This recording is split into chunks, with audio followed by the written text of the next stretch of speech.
You drift into the story almost as if you were floating in space yourself. The first thing you notice is not light, not movement, not even the scattered brilliance of distant galaxies. No, it's the silence. The kind of silence that presses against your chest, heavy, endless, and ancient. You're reminded that the universe, vast and unyielding, is not built for human comfort. It doesn't speak in words, but in the stillness between stars. And in 2025, humanity finally began to listen deeply enough to notice something wrong, something terrifying. For decades, astronomers searched the skies with optimism.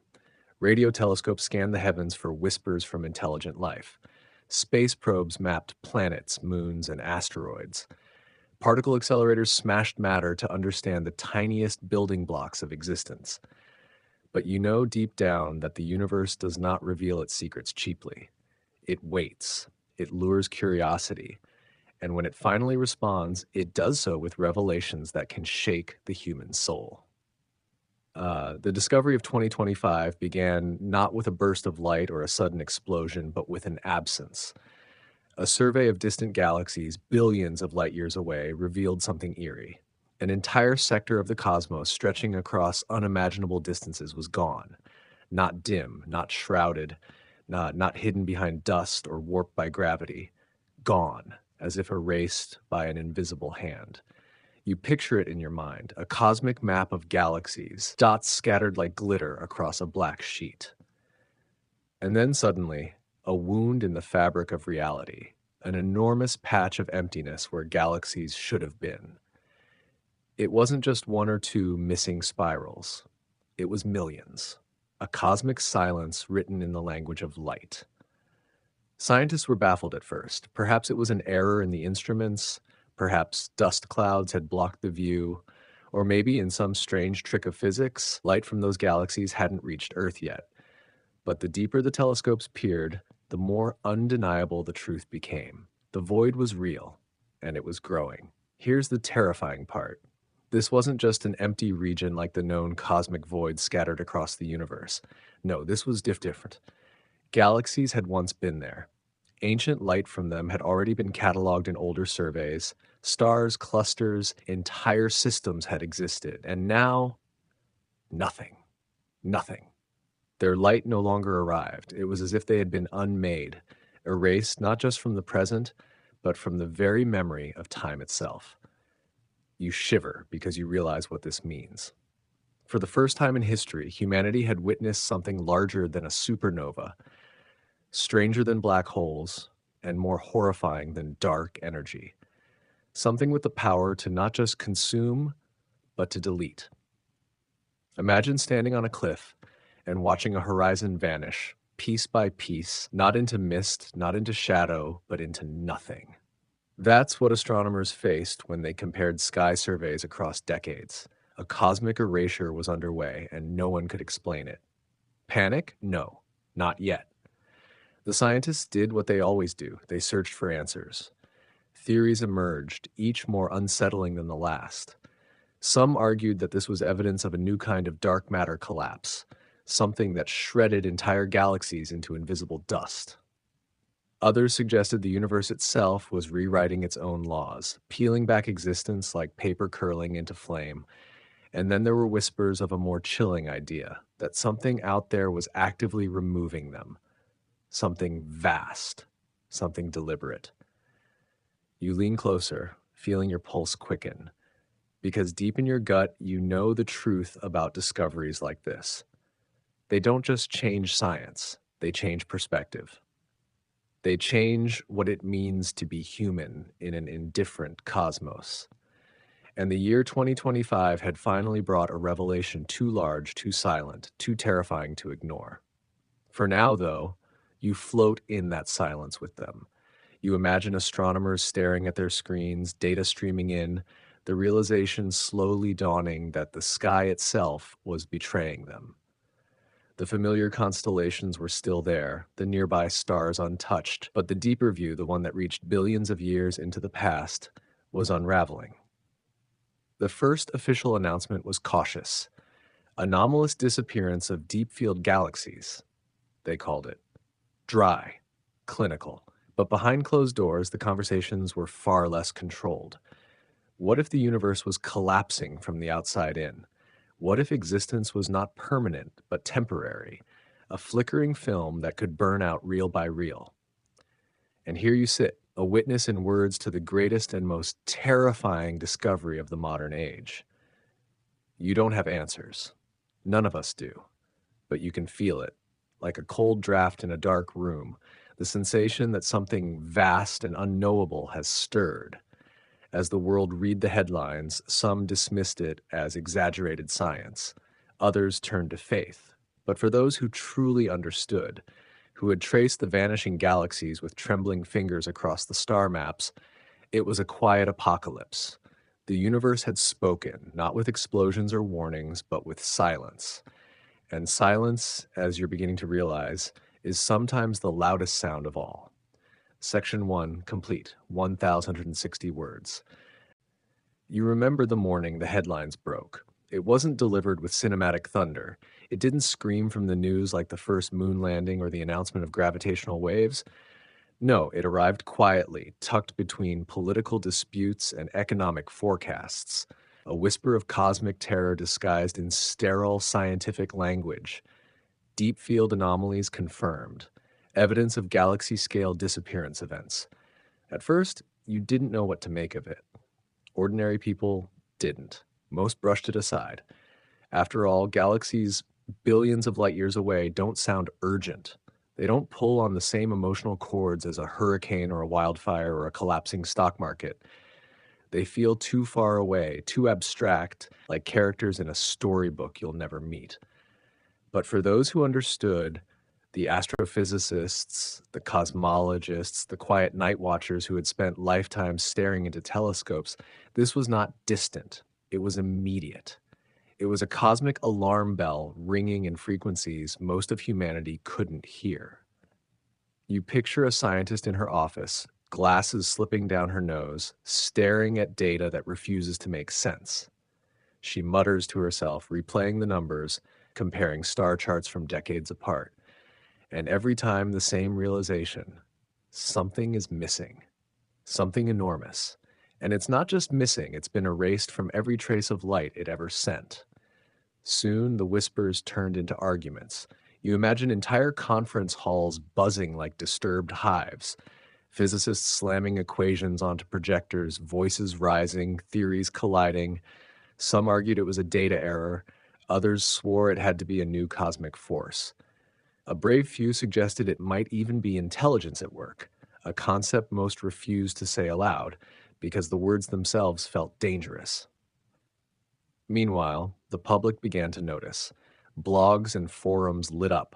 Amateur astronomers compared their old sky photographs to the new surveys, and sure enough, the differences were there. People posted side-by-side images online, then deleted them just as quickly, unnerved by what they saw. You imagine sitting at your own desk, scrolling through those threads late at night. A faint chill crawling up your arms as you realize the universe you thought was permanent had started shifting beneath your feet. You don't need to see stars disappear from your backyard telescope to feel the unease.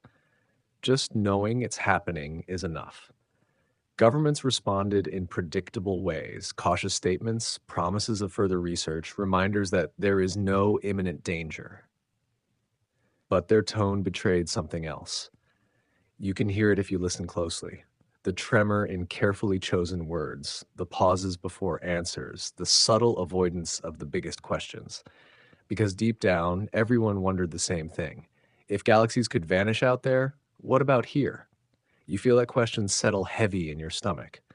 Suddenly, the universe doesn't seem like a grand, eternal stage. It feels fragile, vulnerable, maybe even temporary.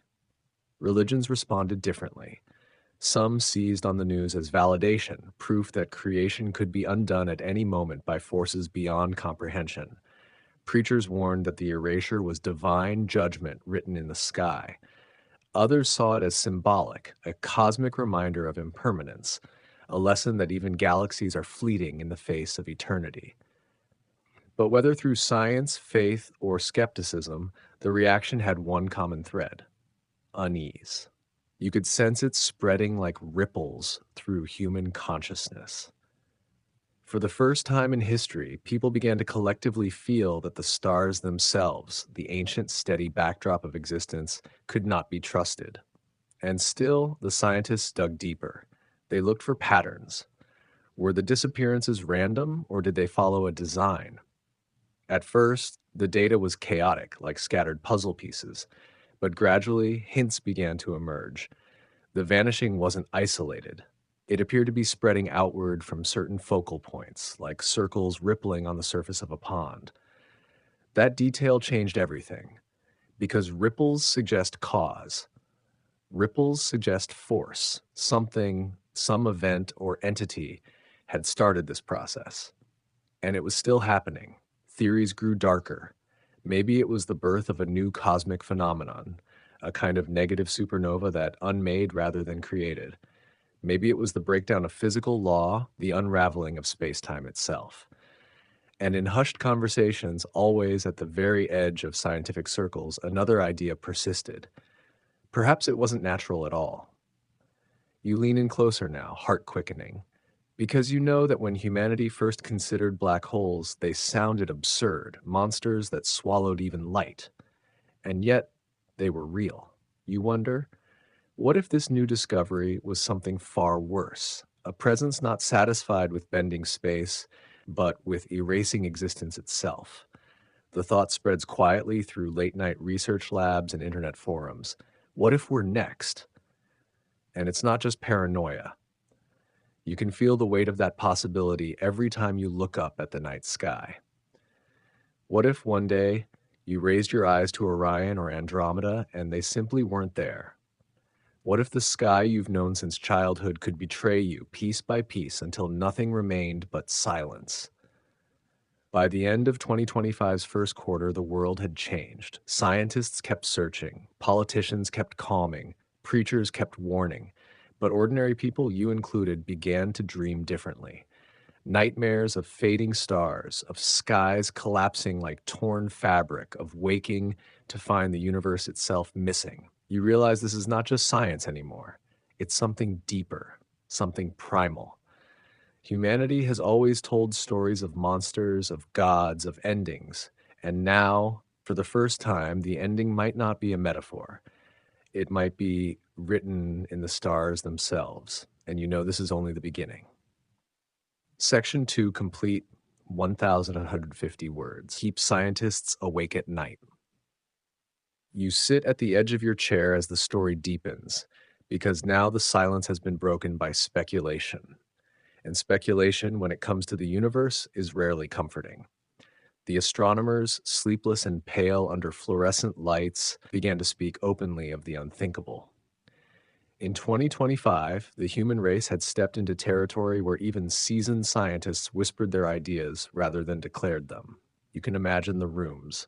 Chalkboards covered in frantic scribbles, equations half erased, diagrams of galaxies with bold red circles drawn around missing points of light, coffee cups left cold on cluttered desks, eyes that had stared too long into the abyss, only to realize the abyss was staring back. The first theory was the simplest, and in some ways the most horrifying. They called it the hunger of black holes. You already know black holes, those collapsed stars whose gravity is so strong that not even light escapes. But what if something bigger, stranger, was at work? What if black holes weren't merely swallowing nearby matter, but were joining forces, linking across unimaginable distances like predators working together in silence? Could clusters of supermassive black holes be feeding, devouring galaxies whole faster than physics should allow? You try to picture it. Entire galaxies spiraling inward, stars bending and stretching, billions of lives erased before they even had the chance to exist. A universe in which predators hunt not planets, not suns, but whole clusters of light. But the data didn't fit neatly.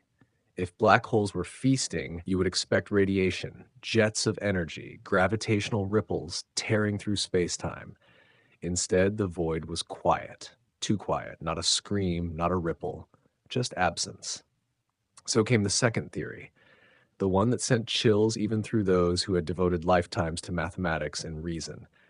They called it vacuum decay. You might not know the phrase, but it's one of physics' darkest nightmares. The idea is that the universe itself, our reality, our laws of physics, is metastable, like a sheet of glass that looks solid but hides cracks beneath the surface. If one crack spreads, the entire pane shatters. In cosmology, that shatter comes as a bubble of true vacuum, a region where the universe's energy state collapses to a lower level. Inside that bubble, the rules are different. Atoms can't exist, stars can't burn, life is impossible, and the bubble would expand at the speed of light, unstoppable, invisible, erasing everything in its path. You feel your chest tighten as you realize what the scientists feared. What if the disappearing galaxies weren't being devoured at all? What if they were simply undone? Not destroyed, but rewritten into nothing by a cosmic chain reaction that had already begun. The terror of that theory lies in its silence. Because if it's true, it doesn't matter how far away it starts. You would never see it coming. 1 second, you exist. The next, you don't. No warning, no pain, just the erasure of reality itself. And yet the human mind clings to another explanation, a third theory, the one whispered in darker corners, the one that feels less like science and more like mythology, cosmic intelligence. You hesitate even to think about it, but the scientists didn't. Some dared to suggest that the pattern of disappearing galaxies seemed too organized, not entirely random, a subtle order hidden in the chaos, like brushstrokes on a canvas too large to see in full. What if something or someone was doing this? Not by accident, not by collapse, but by choice. The idea unsettles you more than vacuum decay, because destruction without meaning is almost easier to accept.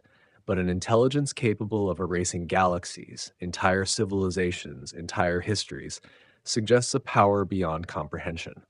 A being, or a collective, for whom galaxies are as fragile as sandcastles washed away by the tide. You imagine them, these architects of erasure, moving through the cosmos with indifference. Perhaps they are not even malevolent.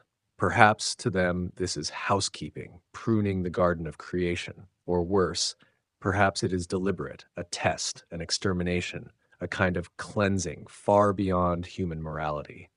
You shiver, because in your heart you know the universe has always been indifferent. But this would mean something vast is paying attention. And attention from a power like that is rarely good news. The theories spread across the world like sparks on dry grass. Journalists twisted them into headlines. Galaxies eaten alive, the universe may be collapsing. Are we next? Forums boiled over with arguments. Some mocked the fear, others leaned into it, posting simulations of vacuum bubbles swallowing Earth, or speculative drawings of colossal beings blotting out galaxies with invisible hands. And you, yes, you, felt it too. That crawling sense of dread every time you looked up at the night sky. It was no longer a comfort. The stars, once guides and companions, now looked fragile, temporary. Their permanence had been broken. And here's the cruel irony.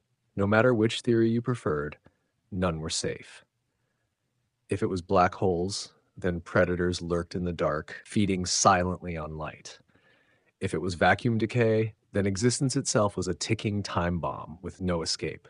And if it was intelligence, well, then humanity was not alone. But instead of finding neighbors, we had found gods, and they were not merciful. You lean back, breath shallow as the weight of it sinks in. The most terrifying discovery of 2025 was not just that galaxies were vanishing. It was that no explanation offered hope. For the first time, science, faith, and philosophy all agreed on something.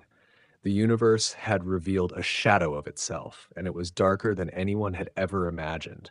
And you, small as you are, standing on a tiny blue planet in a forgotten arm of the Milky Way, can't help but wonder, when will it be our turn? Section 3 complete, 1,070 words. Do you want me to continue straight into Section 4, when the universe became personal? You wake one morning and realize the discovery is no longer confined to science journals. It's everywhere now. News anchors speak of it with strained smiles, comedians make nervous jokes about disappearing galaxies, and children ask their parents why the stars look different. Something vast and abstract has trickled down into living rooms, classrooms, and quiet midnight thoughts. And this is where it begins to feel personal. You find yourself gazing at the night sky differently. Where once you admired Orion or the steady band of the Milky Way, now you imagine pieces of it peeling away, vanishing into silence. You think of the photographs you've seen online, the before and after comparisons of the deep field, and the void burns into your imagination. For many, denial was the first response. People told themselves it was too far away to matter. Billions of light years, they'd say, as if distance makes a threat less real. After all, earthquakes across the world don't shake your home. Wars in distant lands don't break your windows. Surely galaxies disappearing at the edge of the observable universe could not touch you. But denial is fragile. You know it. It only takes one sleepless night, one glance at the stars, for the thought to seep back in. What if it's spreading? Fear, of course, was the next response. Subtle at first, conversations cut short when the topic arose, uneasy silences at dinner tables, then louder. Survivalist forums filled with talk of cosmic collapse, people hoarding supplies as if canned beans could outlast the death of space-time. Some turned to cults, claiming they had received visions of the Great Eraser, promising salvation to anyone who joined. You remember hearing about one such group, men and women dressed in black robes, gathering on rooftops, chanting into the night as if their voices could hold back the void. And then there was obsession. For a certain kind of mind, the terror was irresistible.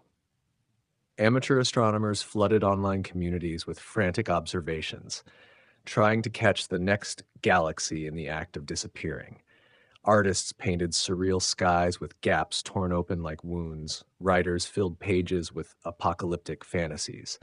Musicians composed pieces filled with long, aching silences, inspired by the quiet erasure unfolding in the heavens. But the obsession cut deeper for some. You picture a man in his backyard, telescope pointed upward, eyes red from sleeplessness. He's seen the images, he's read the theories, and now he cannot stop watching.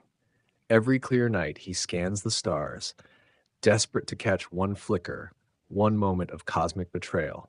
His neighbors whisper that he's lost his mind. But you understand. Once you know the sky can change, it's impossible to look away. Governments struggled to contain the reaction. Officials repeated the same refrains. There is no immediate danger. The disappearances are too distant to affect Earth. Yet their reassurances felt hollow, like a doctor telling a patient not to worry while hiding the X-ray results. The public sensed it. Fear thrives in uncertainty, and there was no shortage of uncertainty. Religious movements surged. Some claimed the vanishings were the hand of God, clearing space for a new creation. Others saw them as omens of the end times. Pilgrimages began, not to holy sites, but to observatories. People lined up outside domes of glass and steel, desperate for a glimpse through the great telescopes, hoping to see with their own eyes the void humanity had uncovered. And yet, in strange ways, life went on. You still went to work. Children still played in schoolyards. Couples still argued over groceries and laundry. The universe may have been unraveling, but bills still had to be paid. That is perhaps the strangest part of all, how quickly humanity can normalize even the most cosmic terror. But not for everyone. Some found new purpose in the discovery. Writers spoke of the fragility of life with renewed urgency. Philosophers wrote long essays about impermanence, reminding the world that even stars are temporary. Families spent more time together, treasuring moments because the backdrop of forever had been shattered. A quiet but profound shift spread across humanity. For the first time, people felt the stars not as eternal guardians, but as fleeting companions. You remember walking one evening beneath the night sky and for the first time, it felt alive in its fragility. The stars above you seemed almost human, bright, burning, yet temporary. You couldn't help but wonder if somewhere, light from Earth was already traveling outward, doomed to vanish into the same nothingness that had consumed countless galaxies. The thought was humbling, terrifying, beautiful. But for others, beauty had no place in the discovery. The fear curdled. Reports surfaced of people abandoning their jobs, selling everything they owned, retreating into isolation. If existence itself could vanish, what point was there in saving for the future? Some plunged into hedonism, parties that lasted days, money spent recklessly, a fevered grasping for pleasure before the lights went out. Society was dividing. Those who saw the discovery as a call to cherish life, and those who saw it as proof that nothing mattered at all. You could feel the tension, like a planet stretched between two opposing forces. And you sat somewhere in the middle. You felt the weight of the discovery pressing down on you, shaping your thoughts in quiet, subtle ways. Every glance at the night sky carried new meaning. Every silence between words felt longer, heavier. Every dream seemed haunted by the thought of erasure. And yet, you kept listening. Kept following the news, because even in terror, curiosity burned brighter than fear. And you knew deep down that the world's reaction was only the surface. The real story, the truth of what was happening lay hidden, waiting for the next revelation. And in 2025, revelations did not come slowly. They came in waves. You already know that fear becomes unbearable when it has no shape. Randomness is chaos, and chaos gnaws at the mind. People can live with earthquakes, storms, and plagues because they follow some rhythm, some cycle, some law. But the idea of galaxies vanishing without reason, without pattern, was too much to bear. So scientists searched. They pored over sky maps, comparing new data with surveys that stretch back decades. They used algorithms designed to detect faint signals in noise, tracing lines between voids, plotting the geometry of absence. For months, it looked hopeless, chaotic, fractured, meaningless. And then, quietly, a shape began to emerge. It started as whispers among researchers, hesitant emails sent at odd hours. "Do you see this?" one might write, attaching a chart with red dots marking the vanishings. "It looks aligned." Another replied, "I thought I was imagining it." You picture the moment. A small group gathered around a glowing screen in a dim observatory room.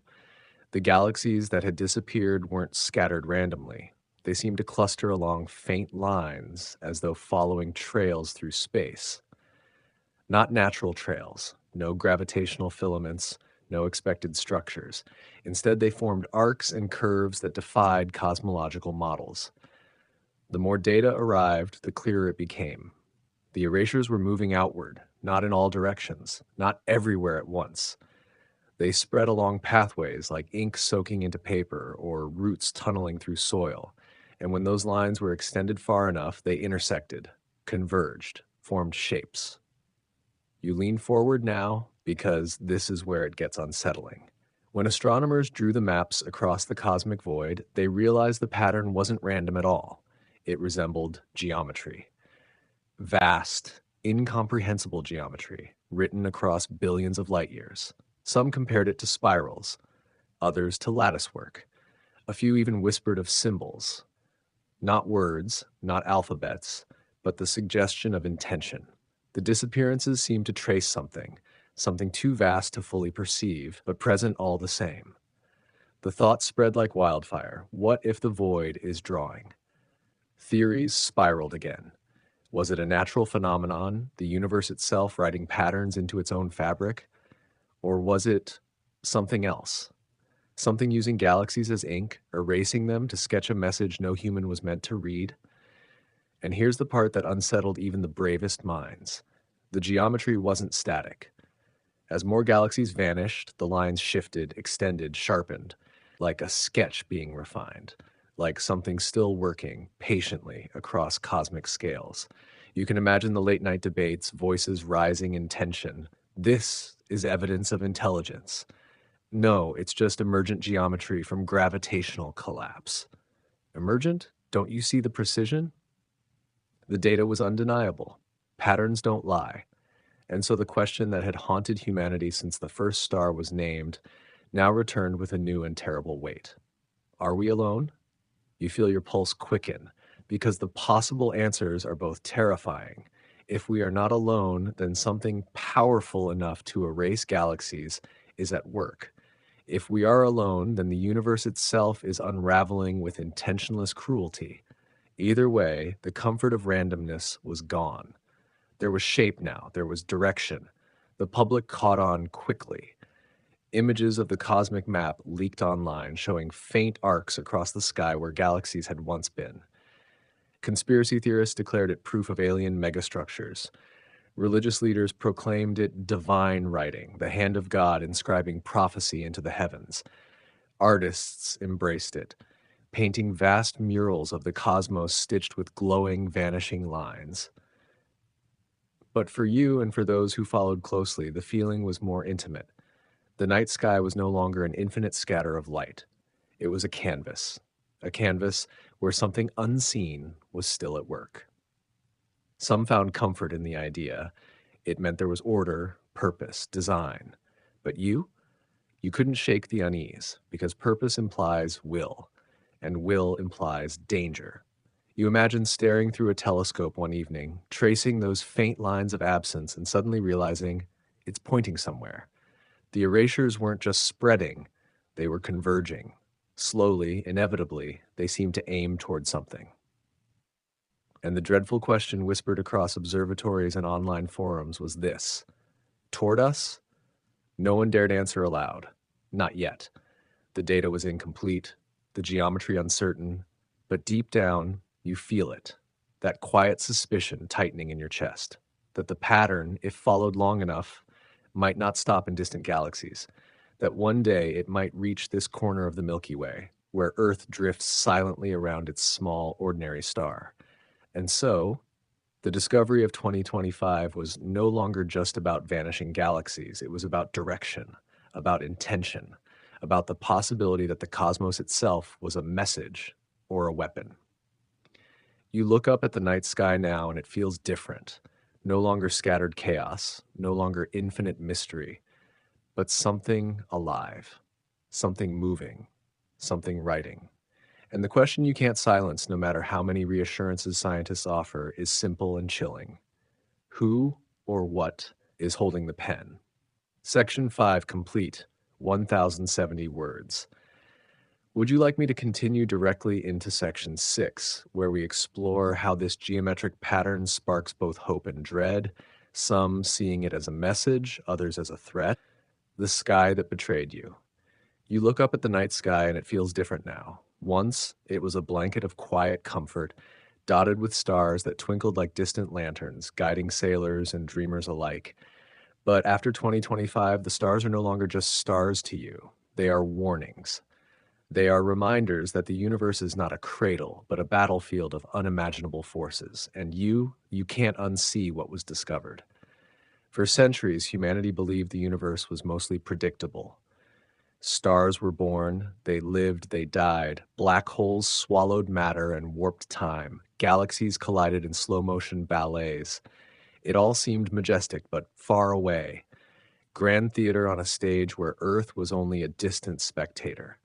But in 2025, the illusion shattered. For the first time, you were forced to confront that the universe does not merely exist around you, it threatens you. It began with a flicker. Telescopes positioned at the far edges of Earth's deserts and mountaintops caught something that shouldn't have been there. A pulse. Not a normal pulsar, not a dying star sending out radio waves, but something deeper, sharper, impossibly precise. Astronomers compared it to a heartbeat, steady, rhythmic, deliberate. Every 21 minutes, a signal came, and every time it grew stronger.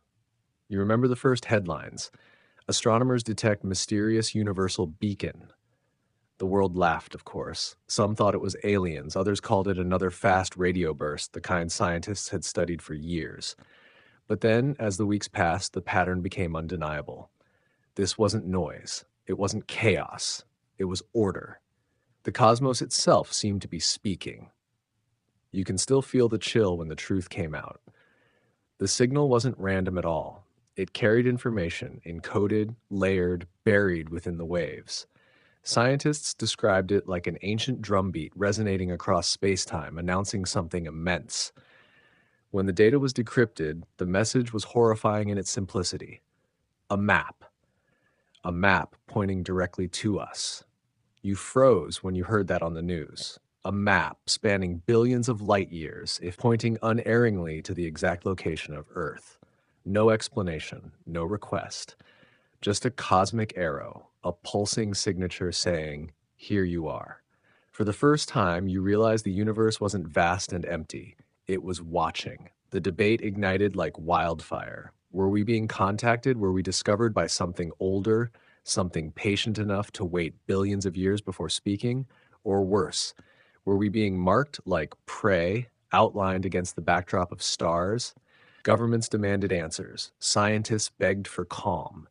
And you, sitting in your living room with the glow of the television washing over you, felt that creeping sensation crawl down your spine. What if we were never alone? What if something already knew? Nights changed for you after that. When you looked up at Orion or the Milky Way's pale river, it no longer felt like a comfort.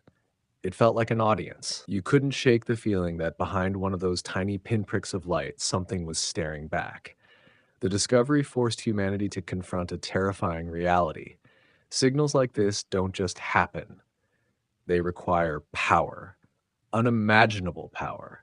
To send a steady beacon across the cosmos for untold millennia means something vast, something ancient, something still alive is out there.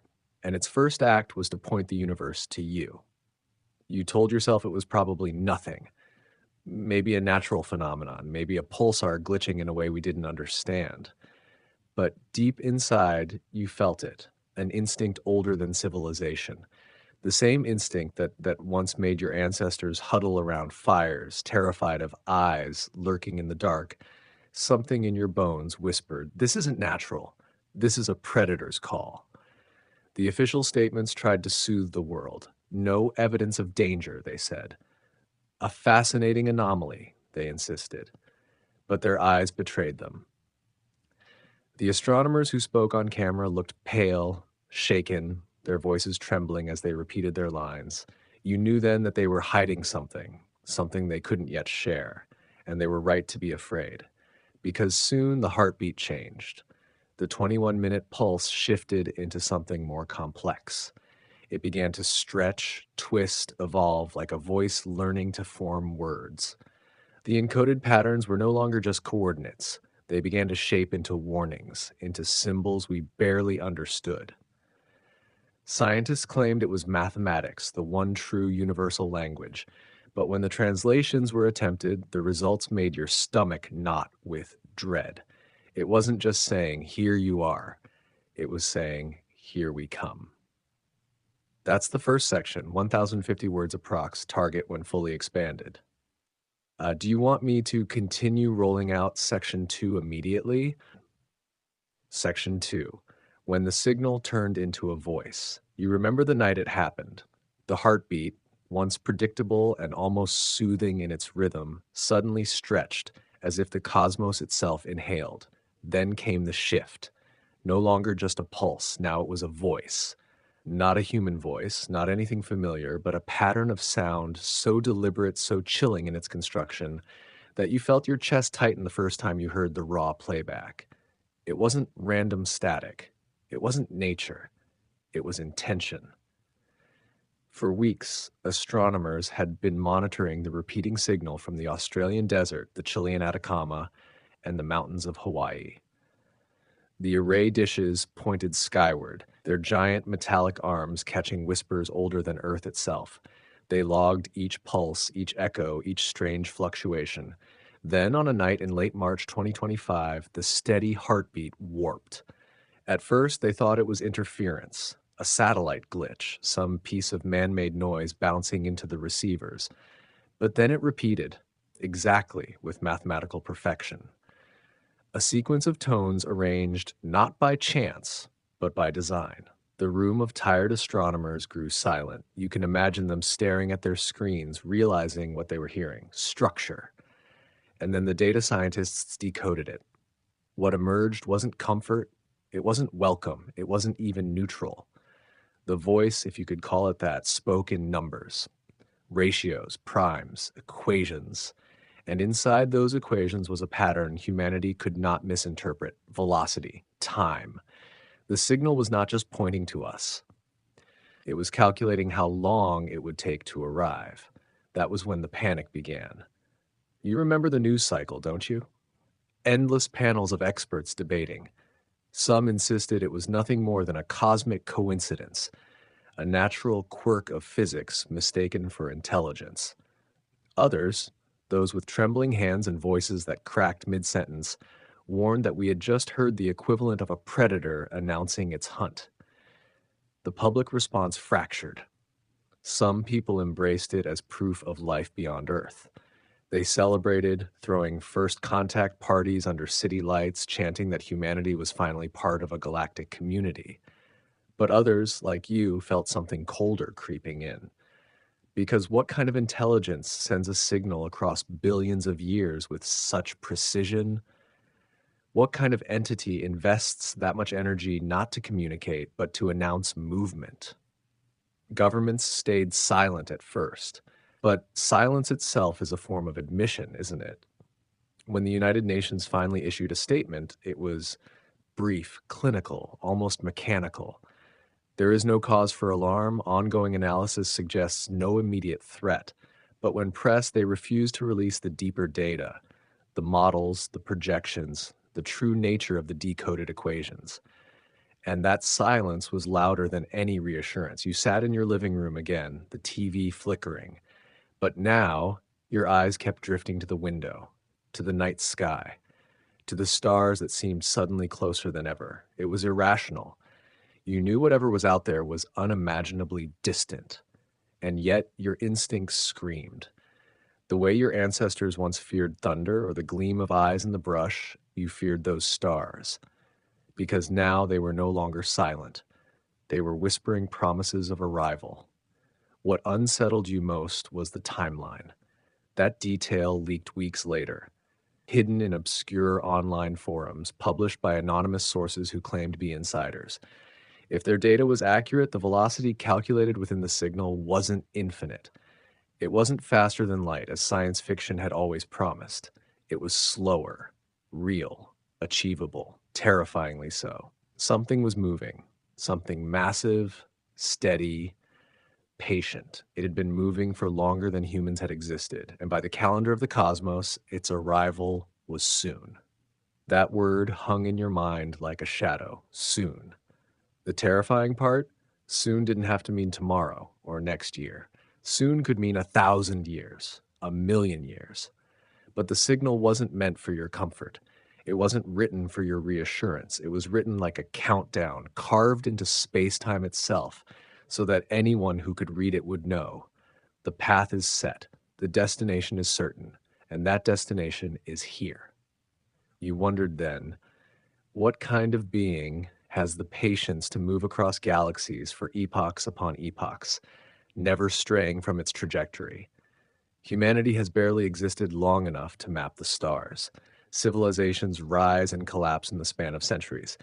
Yet whatever sent this message had been in motion since before Earth had mammals. It meant one of two things. Either they were eternal, or they were desperate. Neither answer comforted you. The scientists began whispering about Dyson structures, megaships the size of moons, civilizations so far beyond your comprehension that their existence rewrote everything you thought you knew about life. And then, as if to confirm humanity's worst fears, the signal changed again. The tones elongated, the pulses became sharper. Within the numbers, new equations unfolded. Equations describing us, not stars, not galaxies, not abstract coordinates. Earth. The diameter of your planet. The composition of your atmosphere, the distribution of oceans and land, even the faint electromagnetic haze of your own technology echoing into the void. They knew everything. You sat frozen as the media replayed the discovery. A voice cold, detached, reading the numbers aloud in translation. Nitrogen, oxygen, carbon dioxide, radius 6,371 kilometers, orbital distance 1 astronomical unit, population detectable. It was a scan, a cosmic profile, as if your planet had been cataloged into a database so vast, so ancient, that your existence was just one more line item. And that was the moment you stopped seeing the sky as beautiful. You stopped feeling safe in the dark, because the universe wasn't vast and empty anymore. It was focused, narrowed, sharpened like a blade, and you were the point of its edge. For the first time in your life, you felt like prey. That completes section 2, 1070 words of proxy when expanded. Shadows over Earth. You remember the shift in the world's mood. At first, the signal was a curiosity, a riddle for scientists, a headline for journalists, a novelty for late night comedians. But after the equations revealed Earth itself encoded inside, everything changed. The laughter faded, the jokes stopped, and in their place came the silence of billions of people realizing all at once that humanity had been noticed. Governments scrambled. You saw it in their faces long before they admitted it. Political leaders stood behind podiums trying to wear confidence like armor, but their voices cracked under the weight of the truth. They knew something they weren't saying. You could see it in their eyes. They weren't just worried, they were terrified. The United States convened emergency meetings with its space agencies. Europe classified its findings. China went dark on astronomical research entirely, sealing off information to the outside world. But leaks came anyway, and the leaks painted a picture far darker than the official statements. The signal wasn't just transmitting knowledge, it was adjusting. That was the word that made your skin crawl. Adjusting. Scientists reported fluctuations in the waveforms as though the transmission was correcting itself in real time, calibrating, refining, adapting to the way you received it. That meant intelligence, that meant awareness, that meant that whatever was out there wasn't just broadcasting blindly into the void, it was listening back. You started noticing the subtle panic in everyday life. Supermarkets grew quieter, people argued in hushed tones. Neighbors who once waved from their porches now kept their eyes locked on the ground. Cities felt different too, crowded, restless, yet hollow. Billboards that once advertised vacations or luxury cars now carried headlines about preparedness measures, urging calm while selling nothing but fear. And then came the first blackout. It was mid-April 2025 when the global communication network flickered. Satellites failed for hours, plunging swathes of Earth into digital silence. Air traffic rerouted, banking systems froze, social media collapsed into a sea of speculation. Governments insisted it was a solar flare, a harmless burst of radiation. But whispers leaked from engineers who worked the networks. It wasn't the sun, it was the signal. It had piggybacked, slipping into systems like a ghost in the wires, a low-frequency resonance no one had invited. Not destructive, not yet, but invasive, like a knock on every locked door in the world. For the first time, you realized this wasn't happening far away. It was already here. The news agencies tried to calm people. They spoke of coincidences, of natural interference, but you knew better. And so did the millions of others who lay awake at night, staring at the ceiling, listening to the silence between the hums of their machines, wondering if that silence was really silence at all. Some turned to faith. Churches filled again, mosques overflowed, temples echoed with chants not heard in decades. Others turned to chaos. Doomsday cults multiplied, their followers convinced that the end was coming not in centuries, but in days. And you felt trapped between two realities. The rational part of you wanted to believe in science, in reason, in the possibility that this was simply discovery, not danger. But the older part of you, the primal one, knew otherwise.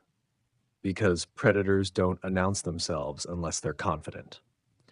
By May, the data streams were undeniable. The adjustments in the signal weren't random. They were targeted. Analysts proved it with sickening certainty. The frequency was aligning with the bandwidths used most heavily on Earth: radio, television, wireless internet. Slowly, methodically, the pulse was positioning itself to ride every channel you depended on. And then one night, you saw it for yourself. You were scrolling through your phone when the screen froze. Static bled into the image, gray snow filling the pixels. Then a single line appeared. Not in your language, not in any language, but in the cold logic of mathematics. A ratio, a set of primes, a perfect sequence that made your stomach drop because you'd seen it before. It was the same pattern the astronomers had decoded, the same universal signature. Only this time, it wasn't buried in radio waves. It was staring back at you from your own device. You dropped the phone, but the image burned into your mind. It was as if the cosmos itself had leaned into your living room, whispering, "Yes, you. We see you." From that night forward, paranoia bloomed everywhere. Videos flooded the internet, static bursts interrupting broadcasts, strange tones layered under music, flickers of symbols in video feeds. Some were hoaxes, yes, but not all. You could tell by the fear in people's voices when they uploaded the real ones, their hands shaking, their words stumbling as they begged the world to notice what was happening. And amidst the fear came the first shadow, the first undeniable sign that something was moving. Astronomers tracking deep sky objects detected anomalies, faint distortions, gravitational lensing effects that didn't align with any known star or galaxy. Something massive was bending light where there should have been nothing at all. A shadow crossing the cosmos. They said it wasn't close. They said it wasn't immediate. But you felt it anyway. The knowledge settled into you like cold iron. The message was not just theoretical. The messenger was real. You can still recall the words of one scientist who dared to speak the truth during a late-night broadcast, his career sacrificed in a single moment of honesty. Open quote. "We've been scanned, we've been cataloged, and now we've been found." Close quote. His microphone was cut seconds later. The screen faded to black, but by then the damage was done. The world had heard, and you had felt the weight of those words press into your chest. That night, you couldn't sleep. You pulled the curtains closed as if fabric could shield you from a force that had crossed billions of light years. And for the first time in your life, you realized the stars didn't twinkle, they watched. That's section 3, about 1,150 words when fully expanded. Section 4, the patterns in the dark. You couldn't escape it anymore. Every night, no matter how tightly you shut your curtains or how deliberately you avoided the news, the thought gnawed at you. Something was moving in the dark, something ancient, something vast, and it was looking straight at you. At first, the scientists argued among themselves. Some claimed the gravitational distortions were illusions, errors in measurement, misinterpretations of background galaxies. But as more observatories confirmed the data, the truth became unavoidable. Across the black canvas of space, entire regions of light were bending unnaturally, like a shadow creeping across a floor where no object should exist. The anomaly didn't flicker like a star. It didn't rotate like a planet. It drifted, steady, silent, a blot across the cosmos, erasing starlight behind it. Not fast, not sudden, just inevitable, like the tide swallowing sand. You told yourself it was far away, too far to matter. Scientists said so too, at least on the broadcasts that weren't cut short. They insisted it posed no immediate threat. But even in their careful words, you heard the cracks. No immediate threat. As though they were admitting, in the spaces between sentences, that eventually it would be. And then the patterns began. That was what unsettled you most. The signal, once a heartbeat, then a voice, became something else entirely, a map of movements. Numbers arranged themselves into star charts, coordinates plotted across the heavens. Astronomers laid them over existing maps of the sky, and their faces blanched, because the trajectory lined up perfectly with the shadow's path. The signal wasn't just talking, it was reporting, broadcasting progress, updating the universe about its slow, deliberate approach. And the worst part? The signal didn't seem to be meant for you at all. You weren't the recipient. You were the subject. It was as though some unimaginable intelligence was announcing your existence to others, leaving a trail of breadcrumbs across space-time that all pointed to Earth, a lighthouse not to warn but to summon. That thought hollowed you out. You weren't being spoken to. You were being advertised. You started noticing strange things in your daily life, not just static in broadcasts, but glitches in the very air. Low hums at night, vibrating through walls, streetlights flickering in sync, almost rhythmically, radios bleeding faint tones under the music, tones that matched the signal's cadence. Even your dreams began to change. You dreamt of skies tearing open, of colossal shapes blotting out constellations you had known since childhood, shapes too large, too precise to be natural. You woke drenched in sweat, convinced that maybe, just maybe, the signal wasn't just sound. Maybe it was seeping into your mind, shaping your thoughts, bending your perception. You weren't alone in that fear. Reports flooded in of mass dreams, entire cities describing the same visions on the same nights. Children waking and drawing identical symbols in crayon, elderly patients in nursing homes whispering numbers in their sleepy, numbers that matched the coordinates decoded by astronomers. It was spreading, not just through machines, but through people. Governments tried to contain the panic, but you could feel the shift in the air. Riots broke out in pockets around the world. People demanding answers, demanding the truth. Some wanted to reach out, to answer the call. Others wanted silence, wanted transmitters shut down, satellites destroyed, anything to make Earth invisible again. But deep down, you knew it was already too late. The shadow was still moving, the signal was still pulsing, and the patterns in the dark were undeniable. You remember the night the first image was released, a leaked infrared scan from a classified observatory in the southern hemisphere, blurry, indistinct, but clear enough to strip away your last defense of denial. A shape, immense, artificial, geometrically precise, emerging from the black. Not a star, not an asteroid, not any natural body. It was structure, constructed, designed, and it was bigger than anything you could comprehend. The scale of it dwarfed imagination, larger than moons, larger than planets, a lattice of impossible architecture gliding silently through space, bending gravity itself around its edges. Some whispered it was a ship, others insisted it was a weapon, but all agreed on one thing: it was alive in its purpose. That night, staring at the grainy image on your screen, you felt your chest tighten in a way you'd never known. Because for the first time, the unknown wasn't abstract. It wasn't numbers or equations or signals. It was visible, tangible, real, and it was coming closer. You tried to sleep that night, but you couldn't.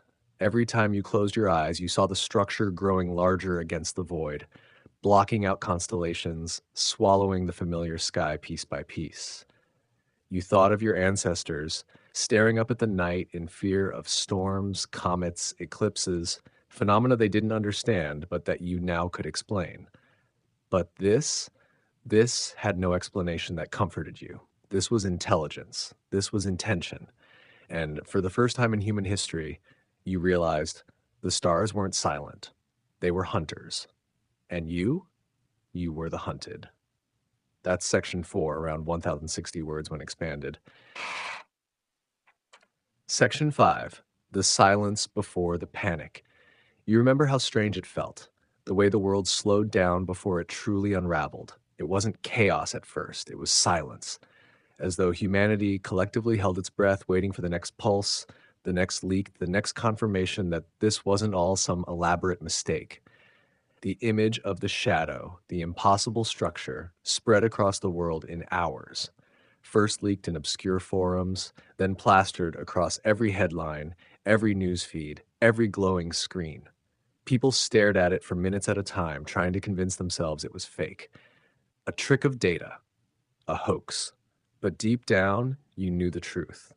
The silence of governments, the trembling of scientists, the patterns in your phone, in your dreams, it all pointed in one direction. Something was out there, something real. At first, denial carried the weight of the world. You saw it everywhere. People shrugged it off, insisting it was propaganda, that it was a ploy by nations to tighten control. Some declared it was marketing for a new movie. Others swore it was angels or demons or divine punishment. Humanity splintered not in riots yet, but in disbelief. But you felt it, didn't you? That gnawing dread, that sick certainty. Because silence itself speaks, and the silence from those who should have been loudest, the scientists, the leaders, the agencies tasked with watching the sky, told you everything. They knew, and they were afraid to say it aloud. Then came the strangest thing of all. For a brief window, the signal stopped. It was only a matter of days, but in those days, the world seemed to collapse into itself. The heartbeat you had grown accustomed to, that steady reminder every 21 minutes that something was watching, went quiet. No pulses, no equations, no corrections, just absence. And absence, you realized, was worse than presence.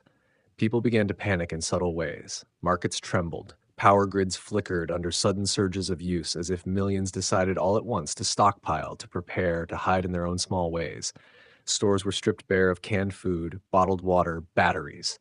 Not openly, not in chaos, just quietly, like people moving pieces on a chessboard, each knowing the game was nearly over. You joined them, didn't you? You told yourself it was practical, just in case. But you felt the heat in your chest as you stood in line with armfuls of supplies, your eyes darting to the others around you, knowing they carried the same unspoken fear, the same question. What happens now? And then, just as abruptly as it had stopped, the signal returned. Louder, sharper, closer. When the pulse resumed, astronomers noted something horrifying. The delay was different. That tiny stretch of time between emission and reception had changed, which meant one thing: the source had moved closer to Earth. Not by much, not yet, but enough to be measurable, enough to prove that it wasn't just drifting aimlessly through space. It was coming.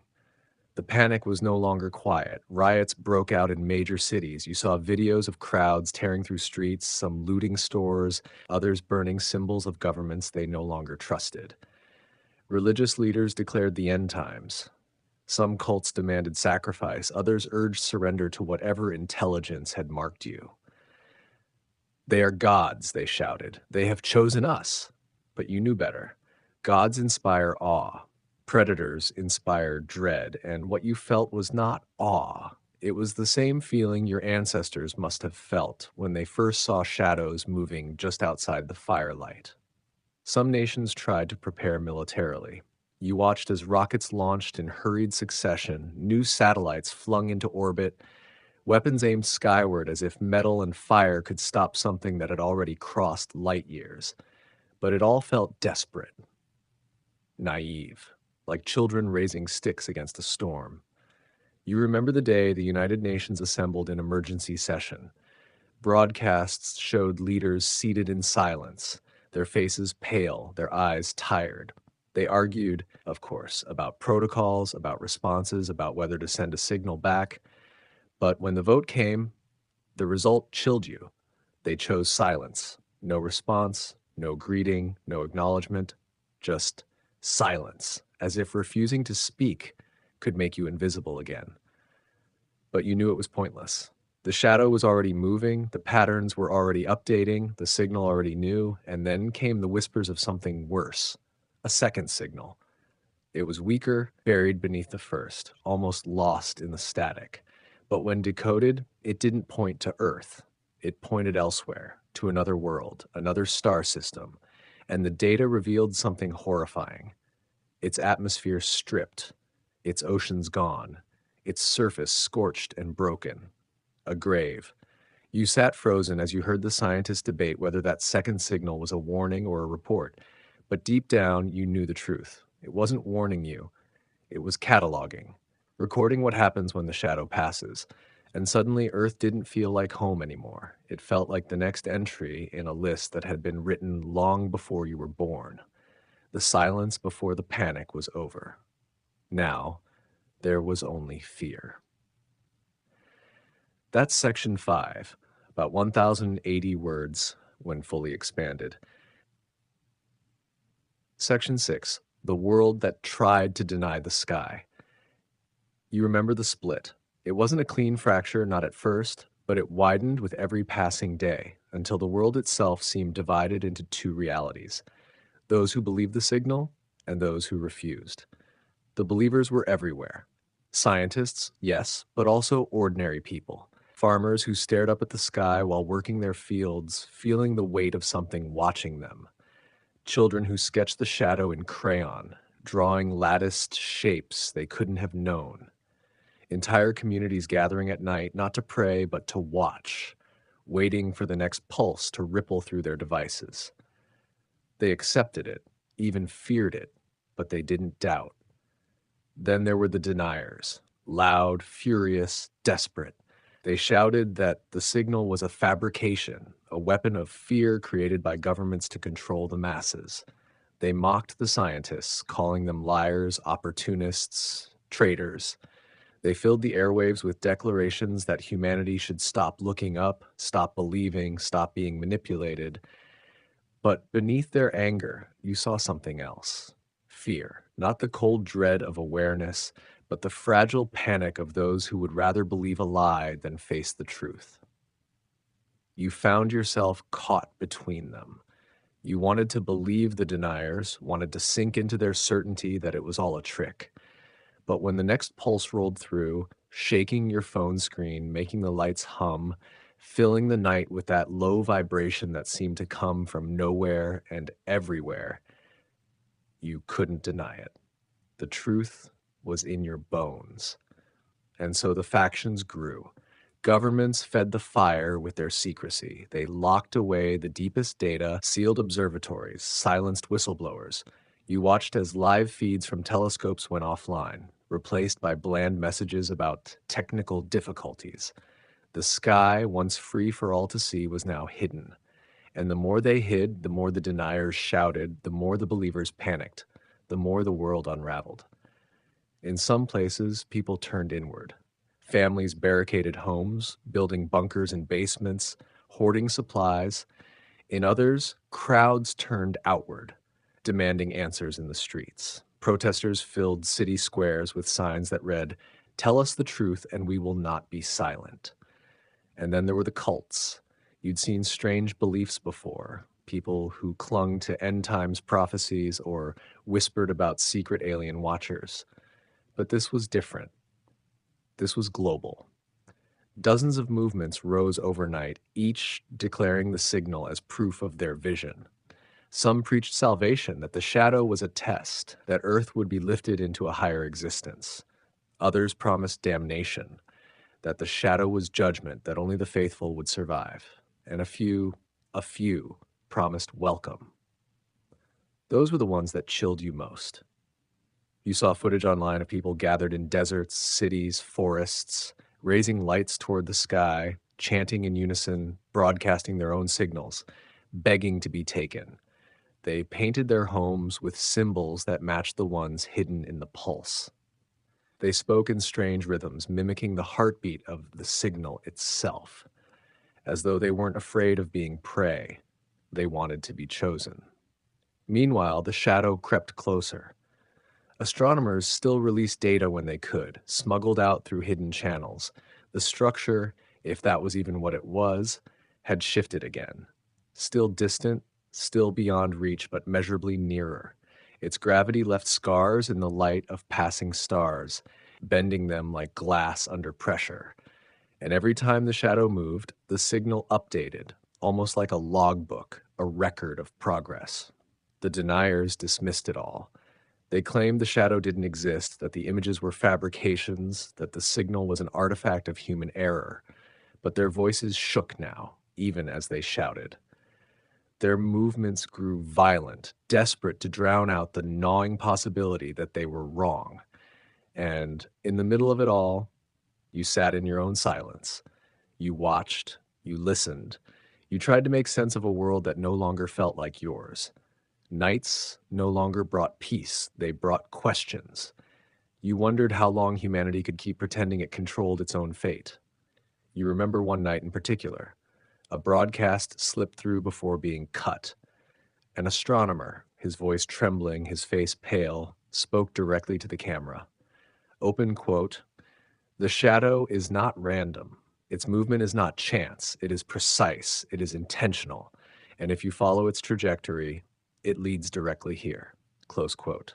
The feed cut instantly. The screen went black, but the words burned in your memory, seared into the silence of your room. You didn't need to see the rest. You already knew. And yet, the next morning, life went on. People still bought coffee, still drove to work, still walked their dogs. That was the strangest part of it all.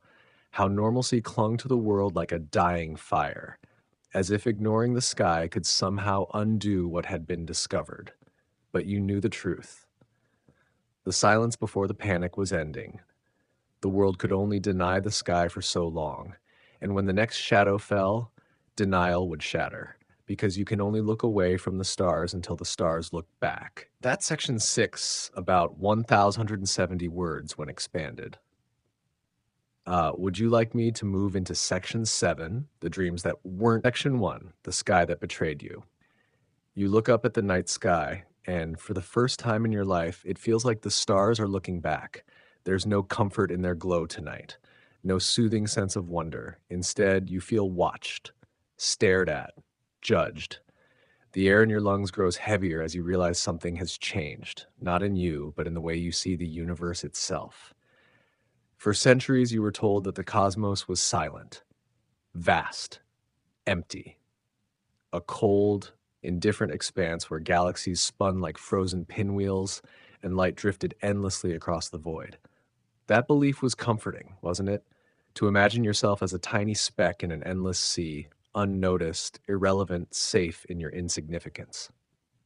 But in 2025, that illusion shattered. Humanity stumbled upon a truth so overwhelming, so crushing, that it forced you to confront the possibility that the universe is not what it seems. You didn't just discover something out there, you discovered something that made the very concept of out there terrifying. It started innocently enough. A cluster of anomalies in deep space readings, instruments designed to map the cosmic microwave background, the faint afterglow of the Big Bang, picked up irregularities. At first, scientists thought it was static, or interference from satellites, or even an error in the calibration. But the data persisted, night after night, day after day. And when the signal was isolated, when the patterns were laid bare, hearts sank. Because it wasn't random, it wasn't noise, it was deliberate, a pulse, a rhythm, a beat that echoed across spacetime itself, too precise for nature, too exact for coincidence. And you realize in that moment that what you're staring at is not just light, not just radiation, but a message. The scientists tried to rationalize it. Maybe it was a pulsar, maybe a rotating black hole, maybe some unknown stellar phenomenon. But deep down, they knew the truth. This was no ordinary signal. The pattern was universal, embedded in the very geometry of the cosmos, not from one star, not from one galaxy, not even from one corner of the observable universe. No, this was everywhere. Do you understand what that means? It means the universe has been whispering all along, and you, fragile, curious, naive, finally learned how to hear it. The discovery spread quietly at first. A few research papers, hushed discussions at conferences, but soon the magnitude became impossible to hide. The lead scientist, her voice trembling, summed it up in words that chilled everyone who heard them. The universe is not empty. It is haunted. Haunted by what? That was the question that burned like fire. Because when you think of haunting, you think of presence, of intention, of something unseen, watching, waiting. And that is exactly what the signal suggested.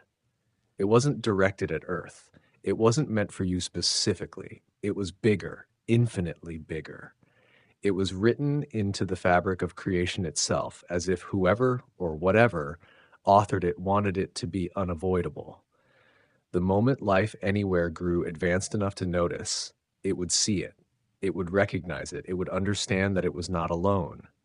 And yet, this wasn't a friendly message, not an invitation, not a greeting. It was a warning, or maybe a threat, or maybe something worse, something beyond your ability to categorize. You remember the first time you heard the reconstructed sound, the pulse translated into audible form played through speakers, a deep, steady thrum that felt less like sound and more like something crawling under your skin. You felt your chest tighten, your heart race, your body react as if to danger, instinct screaming before your mind could even process why. That rhythm, it was alive. But here's the most terrifying part. The signal wasn't new. It had been there, hidden in plain sight since the birth of the universe. Every beam of light, every particle of radiation carried its imprint. The cosmos itself was a carrier of this haunting pattern. And in 2025, humanity finally realized it had been staring at it all along without understanding. Do you see the horror of it now? This wasn't discovery, this was revelation. A curtain pulled back, exposing the stage on which you had always been standing. A stage watched by something vast, ancient, and intentional, something that saw you long before you saw it.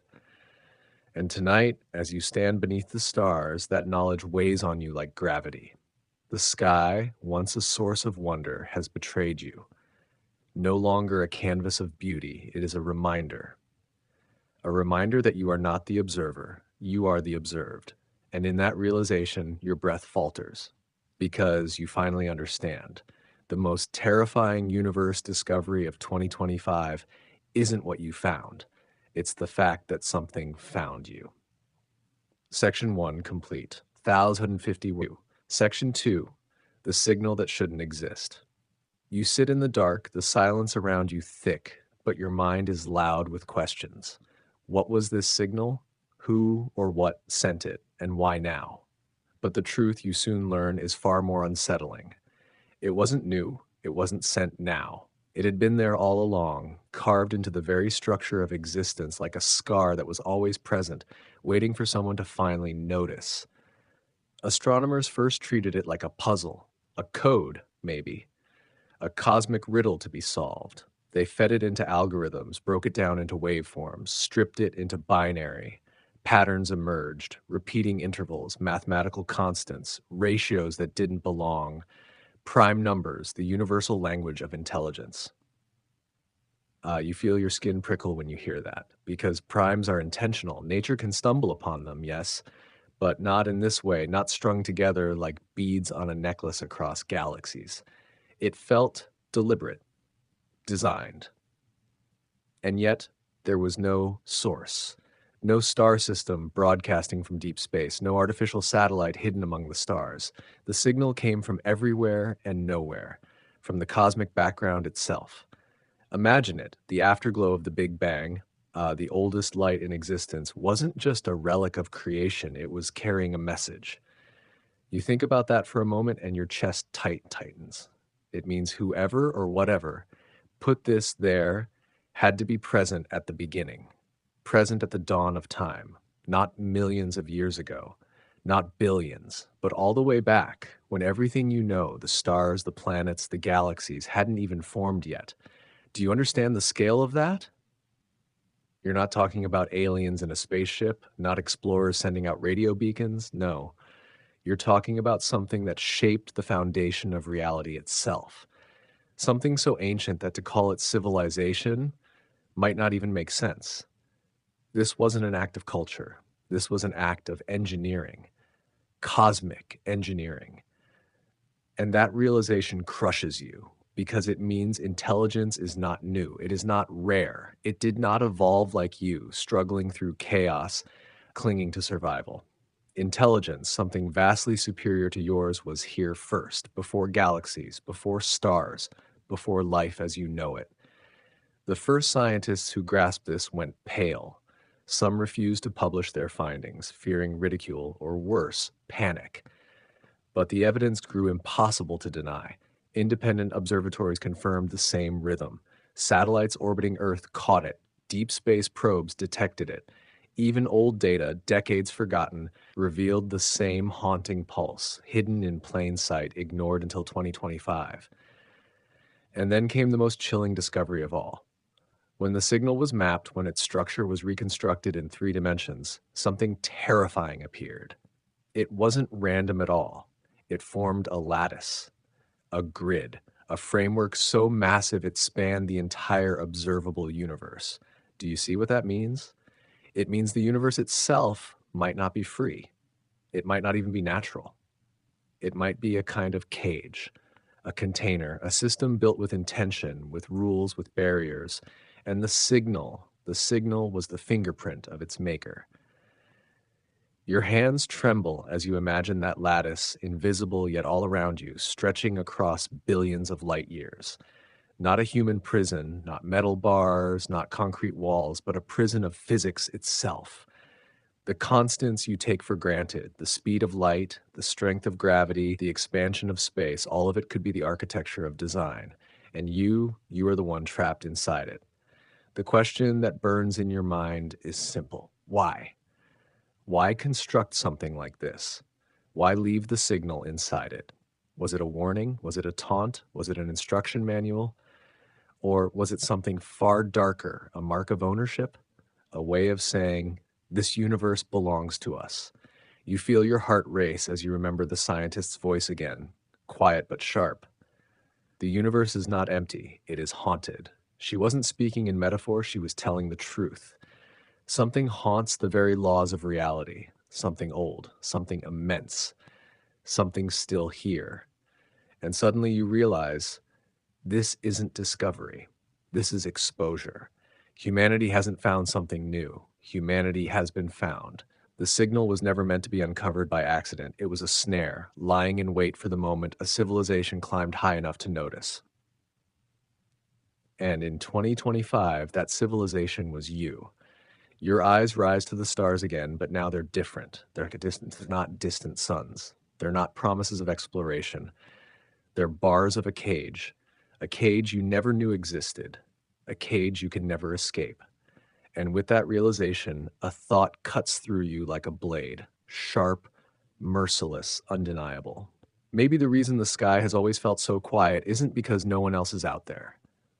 Maybe it's because they've all already seen what you've just seen. Maybe they understood the signal, and maybe that's why they're gone.